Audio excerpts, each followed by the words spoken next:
দুটাকে চৰকাৰী চাকৰি পাইছিলোঁ কিন্তু জইন নকৰিলোঁ। এতিয়া বৰ্তমান গুৱাহাটীত মই ৰেপিড' ফুড ডেলিভাৰী এইবিলাক কাম কৰি আছোঁ। মোৰ পৰা বহুত টকা বিচাৰিছিলে, বহুত ধন বিচাৰিছিলে, যিটো মই পৰিশোধ কৰিব নোৱাৰিলোঁ, মই দিব নোৱাৰিলোঁ। তাৰ ফলত মই দুইটা চাকৰি মই ল'ব নোৱাৰিলোঁ। Hello' everybody, welcome. মই কিশোৰ। চাওক, বৰ্তমান সমাজত কৰ্মসংস্থাপনৰ যিটো নাটনি, যিটো অভাৱ, সেইটো আপুনি মই বা অন্য এজনে ভালকৈ বুজি পায়। চৰকাৰী চাকৰি এটাৰ কাৰণে কোনে কিমান কষ্ট নকৰাকৈ আছে। ৰাতিটো পঢ়িছে, ইটোৰ পিছত সিটো এক্সাম দিছে, ফেইল হৈছে যদি আকৌ এক্সাম দিছে। মুঠতে চৰকাৰী চাকৰি এটা সকলোকে লাগে। ক'ৰবাত যদি এটা পোষ্ট খালী হৈছে, সেই পোষ্টটোৰ কাৰণে হাজাৰজন কেণ্ডিডেটৰ মাজত কম্পিটিশ্যন আৰম্ভ হৈ গৈছে। আৰু তেনে অৱস্থাত দুটাকে চৰকাৰী চাকৰি পায়ো জইন নকৰাজন যদি সেই চাকৰিটো জইন কৰিব নিবিচাৰে, তেওঁতো এজন নিশ্চয় মূৰ্খই হ'ব। আৰু সেই মূৰ্খজনেই মই। দুটাকে চৰকাৰী চাকৰি পাইছিলোঁ কিন্তু জইন নকৰিলোঁ। এতিয়া বৰ্তমান গুৱাহাটীত মই ৰেপিড' ফুড ডেলিভাৰী এইবিলাক কাম কৰি আছোঁ। মই যে কাম দুটা জইন নকৰিলোঁ, তাৰ আঁৰত চাগে বিভিন্ন ধৰণৰ কাৰণ থাকিব পাৰে। হয়তো এনেকুৱা হ'ব পাৰে যে মোৰ পৰা বহুত টকা বিচাৰিছিলে, বহুত ধন বিচাৰিছিলে, যিটো মই পৰিশোধ কৰিব নোৱাৰিলোঁ, মই দিব নোৱাৰিলোঁ। তাৰ ফলত মই দুইটা চাকৰি মই ল'ব নোৱাৰিলোঁ। গতিকে বৰ্তমান মই এতিয়া ফুড ডেলিভাৰী, ৰেপিড' এইবিলাক কাম কৰি আছোঁ। ভিডিঅ'টো শেষলৈকে চাওক। মই A to Z এক্সপ্লেইন কৰিম, আপোনালোকক প্ৰমাণসহ দেখাম যে মই জব দুটা পাইছিলোঁ। চাওক, আপোনালোকক এখন ফটো দেখাইছোঁ। 128 নাম্বাৰ, নগাঁও। মই একচুৱেলি নগাঁও ডিষ্ট্ৰিক্টৰ হয়। নগাঁও ডিফু হেড অফিচ, বকলীয়াঘাট চাব অফিচ, চামাগুৰি বাজাৰ BO মানে branch office, GDS ABPM, SC কাষ্টৰ হয় মই। কিশোৰ দাস, 85.66%। এইটো আছিলে মোৰ HSLC পাৰ্চেণ্টেজ। আৰু এই পাৰ্চেণ্টেজটোৰ ওপৰত বেছ কৰি মই এই জবটো পাইছিলোঁ। এইটো আছিলে ডাক বিভাগৰ চাকৰি, আণ্ডাৰ চেণ্ট্ৰেল গভৰ্ণমেণ্ট। আৰু মোৰ পষ্টটোৰ নাম আছিলে ABPM, মানে মই পাইছিলোঁ ডিফু হেড অফিচৰ আণ্ডাৰত। আৰু যিটো ঠাইত পাইছিলোঁ সেই ঠাইটোৰ নাম আছিলে চামাগুৰি। মানে মোৰ ব্ৰাঞ্চ অফিচটো আছিলে চামাগুৰি আৰু হেড অফিচটো আছিলে ডিফু। এতিয়া আহিছোঁ মেইন টপিকটোলৈ। মানে চাকৰিটো বহুত বেছি ডাঙৰ চাকৰি নহয়, বা তথাপিও যিয়ে নহওক চাকৰিটো চাকৰিয়ে হয়, কাৰণ আণ্ডাৰ চেণ্ট্ৰেল গভৰ্ণমেণ্টৰ আছিলে। যেতিয়া নটিফিকেশ্যন আহিছিলে, যেতিয়া ৰিজাল্ট আহিছিলে, তেতিয়া মোৰ ডিগ্ৰী প্ৰায় 2 বছৰ কমপ্লিট হৈছিলে আৰু 1 বছৰ বাকী আছিলে। মই মেথমেটিক্সত মোৰ ডিগ্ৰী কৰি আছিলোঁ। আৰু তেনে অৱস্থাতে যেতিয়া নটিফিকেশ্যন পালোঁ, যেতিয়া ৰিজাল্ট পালোঁ, তেতিয়া মই ডিফু গৈছিলোঁ। ডিফু যাওঁতে মই যিজন ASP মানে assistant superintendent of post, superintendent বুলি কয়, মোৰ খেলিমেলি লাগে বাৰু, যি নহওক, তেওঁক লগ পালোঁ। তেওঁক মই সুধিলোঁ যে মোৰ যিহেতু ডিগ্ৰীটো এতিয়াও আধৰুৱা হৈ আছে, মই যদি জবটো জইন কৰোঁ ডিগ্ৰীটো কণ্টিনিউ কৰিব পাৰিম নে নোৱাৰিম। তেতিয়া তেওঁ মোক ক'লে যে তুমি যদি জবটো জইন কৰা তেনেহ'লে জব লোকেশ্যনত আহিব লাগিব উইদিন 10 days। আৰু যদি তুমি জব লোকেশ্যনলৈ আহা, তুমি ৰেগুলাৰ প্ৰেজেণ্ট থাকিব লাগিব যদি তুমি জবটো কণ্টিনিউ কৰিব বিচাৰা। আৰু যদি ৰেগুলাৰ তুমি প্ৰেজেণ্ট থাকিবলগীয়া হয়, তেনেহ'লে তুমি তোমাৰ ডিগ্ৰী ক্লাছ কেনেকৈ কৰিবা, সেইটোতো কণ্টিনিউ কৰিব নোৱাৰিবা। গতিকে তোমাৰ হাতত দুটা অপশ্যন আছে। দুইটা অপশ্যনৰ ভিতৰত তুমি কোনটো চিলেক্ট কৰা সেইটো তোমাৰ নিজৰ কথা। আৰু তেওঁ যেতিয়া মোক তেনেকৈ ক'লে, তেতিয়া মই একচুৱেলি জবটোৰ কাৰণে মোৰ ডিগ্ৰীৰ যিখিনি দুটা ইয়েৰ মানে মই ডিগ্ৰীত কটালোঁ, সেই 2টা ইয়েৰ মানে মই নষ্ট কৰিব নিবিচাৰিলোঁ। মানে জব ইফালে ডিগ্ৰী, দুইটাৰ মাজত মই ডিগ্ৰীটো চিলেক্ট কৰিলোঁ। ইয়াৰ কাৰণটো হৈছে কি, মই ভৱিষ্যতে মোৰ জীৱনটো মই জল্দি লৈ যাব বিচাৰোঁ। মোৰো কিবা এটা এইম আছে চাগে। সেই এইমটোৰ কাৰণে মই ডিগ্ৰীধাৰী হোৱাটো বহুত বেছি প্ৰয়োজন। ডিগ্ৰীটো নাথাকিলে মই সেই স্তৰটো পাবগৈ নোৱাৰিম। সেই কথাটো ভাবি পেলাই মই জবটো স্কিপ কৰি দিলোঁ আৰু ডিগ্ৰীটো কণ্টিনিউ কৰি দিলোঁ। পিছৰ ছেকেণ্ড কাৰণটো হৈছে যে প্ৰমোশ্যন। মই তেওঁৰ লগতে কথা পাতিলোঁ, যিজন ASP assistant superintendent of post, তেওঁৰ লগত কথা পাতিলোঁ। মই প্ৰমোশ্যনৰ বিষয়ে সুধিলোঁ। একচুৱেলি মই জবটোৰ বিষয়ে ইমান নাজানিছিলোঁ, গতিকে A to Z খুচৰি মাৰি জানিব বিচাৰিছিলোঁ। তেওঁ যেতিয়া মই প্ৰমোশ্যনৰ বিষয়ে সুধিলোঁ, তেতিয়া তেওঁ কৈছে যে ইয়াত প্ৰমোশ্যনটো এটা পচিবল নহয়, কাৰণ মোক জবটো দিছিলে ব্ৰাঞ্চত দিছিলে, মেইন ব্ৰাঞ্চত দিয়া নাছিলে, মানে হেড ব্ৰাঞ্চত দিয়া নাছিলে, চাব ব্ৰাঞ্চত দিছিলে।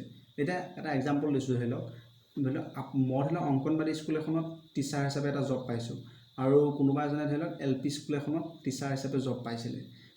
মই কেতিয়াও হেডমাষ্টাৰ হোৱা সপোন দেখি লাভ নাইকিয়া।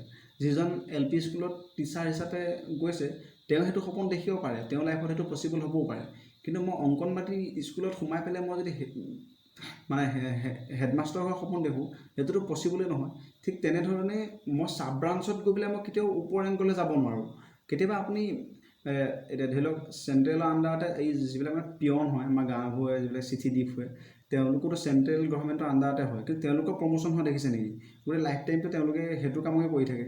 ঠিক তেনেদৰে মোৰ ক্ষেত্ৰতো হ'ল হয়, ময়ো বহুত বস্তু চাবলগীয়া আছিলে। মোৰ জব তেনেকুৱা ধৰণৰ আছিলে, ধৰি লওক যিবিলাক মেইল আহে, যিবিলাক ডাক আহে বা যিবিলাক চিঠি পত্ৰ আহে, কাৰোবাৰ আধাৰ কাৰ্ড আহে, কাৰোবাৰ এপইণ্টমেণ্ট লেটাৰ আহে, সেইবিলাক মই চোৱা চিতা কৰিব লাগিব টাইম টু টাইম। মানে যোনে যিটো ডেটৰ মতে বস্তুবোৰ পাব লাগে সেইবিলাক পাইছেনে নাই, সেইবিলাক চোৱা চিতা দায়িত্বটো মোৰ আছিলে, মোৰ জবটোৱে সেইটো আছিলে।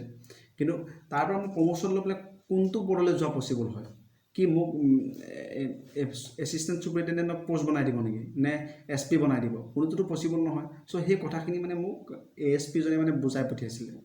আৰু ষ্টাৰ্টিঙতে জব এটা দেখি পেলাই, টকা অলপ দেখি পেলাই মই যে তালৈ গুচি যাওঁ, য'ত নেকি মোৰ ভৱিষ্যতটো কোনো ধৰণৰ মানে মই যিটো এক্সপেক্ট কৰোঁ, যিটো বিচাৰোঁ, সেইটো যদি নহয়গৈ, চ' এতিয়া এনেকুৱা এটা ষ্টেপ, মানে এনেকুৱা এটা ডিচিশ্যন লোৱাটো চাগে মোৰ কাৰণে ভুলেই হ'ব, তেনেকৈ মই ভাবিছিলোঁ। সেইটো ভাবি পেলাই মই মানে জইন নাই কৰা। ইমানখিনিলৈকেতো মই অলপ ডাউটত আছিলোঁ, মানে জইন কৰোঁ নে নকৰোঁ। তথাপিও মনে মনে এটা ডিচিশ্যন লৈছিলোঁ যে নাই, জইন নকৰোঁ।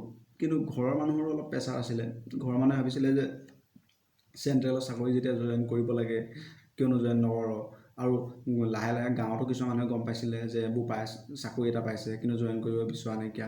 মানে গাঁৱত মানে একদম মানে হুলস্থুল আৰু, যেন মানে চাকৰি পায়ো জইন কৰিব বিচৰা নাই, ইমান মতলবী, ইমান উস্তাদি, তেনেকুৱা টাইপৰ মানে কিছুমান থিংকিং মানুহবিলাকৰ।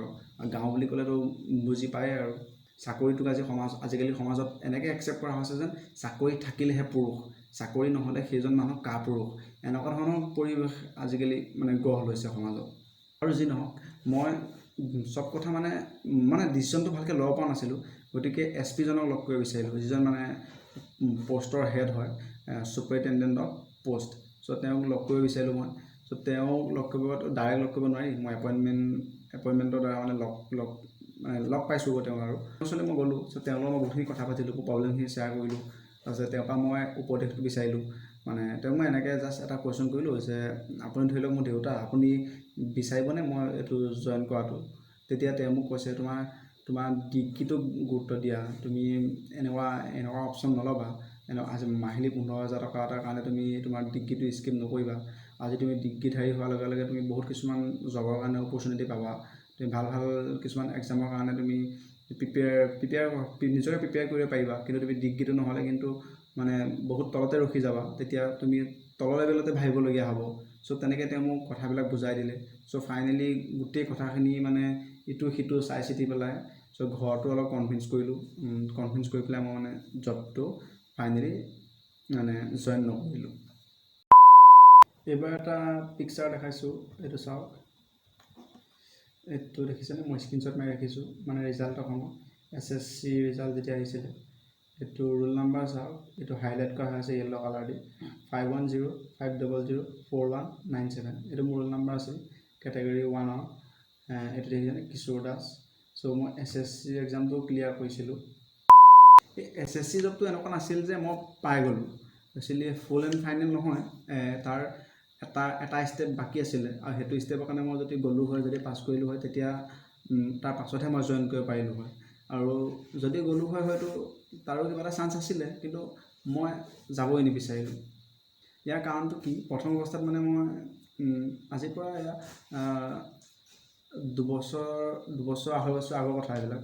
একচুৱেলি মই SSC বিষয়ে ইমান ভালকৈ জনাই নাছিলোঁ, SSC কেনেকুৱা হয় বা SSCয়ে কেনেকুৱা ধৰণৰ জববিলাক প্ৰভাইড কৰে। তাৰ পাছত যেতিয়া মই গম পালোঁ, তেতিয়াহে মানে মোৰ কথাটো গম পালোঁ যে যদিও মই জবটো পাই যাওঁ, অসমৰ বাহিৰত থাকিব লাগিব। সেইটোৱে মই একেবাৰে একচেপ্ট কৰিব নোৱাৰা কণ্ডিশ্যন।